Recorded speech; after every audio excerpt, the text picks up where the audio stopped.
आज का फसाना 90s के दशक की हिट जोड़ी गोविंदा और करिश्मा कपूर के बारे में।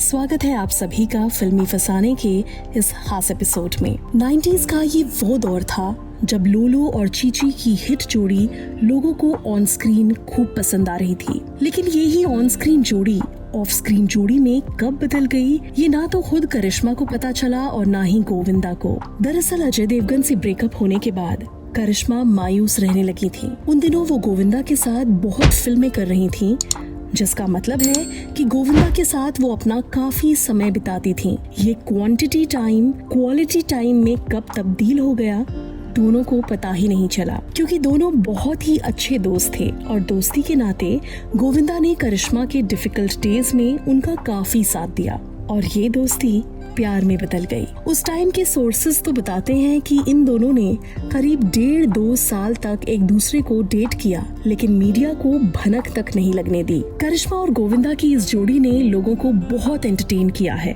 इनकी कई सारी फिल्में सुपरहिट रह चुकी हैं, जैसे कि कुली number 1, hero number 1, Raja Babu और साजन चले ससुराल। इन फिल्मों के अलावा भी इन दोनों की कई ऐसी फिल्में हैं जिनको अपनी जोड़ी के सहारे ही सुपरहिट बना दिया। कहा जाता है कि ये जोड़ी इतनी हिट थी कि उस दौरान सारे प्रोड्यूसर्स और डायरेक्टर्स अपनी फिल्मों में इन दोनों को ही साइन करना चाहते थे, लेकिन इनकी डेस्टिनी में कुछ और ही लिखा था। गोविंदा और करिश्मा की साथ में आखिरी फिल्म थी हसीना मान जाएगी, क्योंकि उसके बाद गोविंदा का ध्यान अपनी दूसरी को स्टार पर चला गया था। जी हाँ दोस्तों, गोविंदा और करिश्मा के बीच दूरी तब बढ़ गई जब गोविंदा की लाइफ में एंट्री हुई रानी मुखर्जी की। गोविंदा का सारा ध्यान रानी पर चला गया और ये बात करिश्मा को बिल्कुल पसंद नहीं आई। कुछ लोगों का मानना है कि इसी वजह से गोविंदा और करिश्मा अलग हो गए, लेकिन कुछ बातें ये भी हैं कि दोनों का ब्रेकअप इसलिए हुआ क्योंकि गोविंदा ऑलरेडी मैरिड थे। गोविंदा और रानी की पहली फिल्म थी हद कर दी आपने,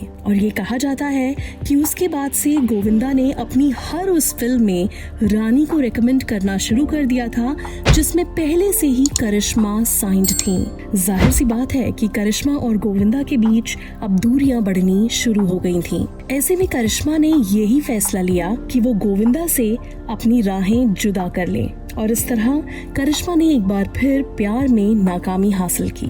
निदा फजली ने खूब फरमाया है, कभी किसी को मुकम्मल जहां नहीं मिलता। दोस्तों बस इतना सा था ये किस्सा। आपको ये फिल्मी फसाना कैसा लगा हमें कमेंट बॉक्स में बताइए और वीडियो को लाइक और शेयर जरूर करिए। हम इस प्लेटफॉर्म पर नए हैं तो आपसे गुजारिश है कि हमारे चैनल को सब्सक्राइब करें ताकि हम आपके लिए बॉलीवुड स्टार्स और इंडियन फिल्म इंडस्ट्री से जुड़ी ऐसी ही अनसुनी कहानियाँ लाते रहें।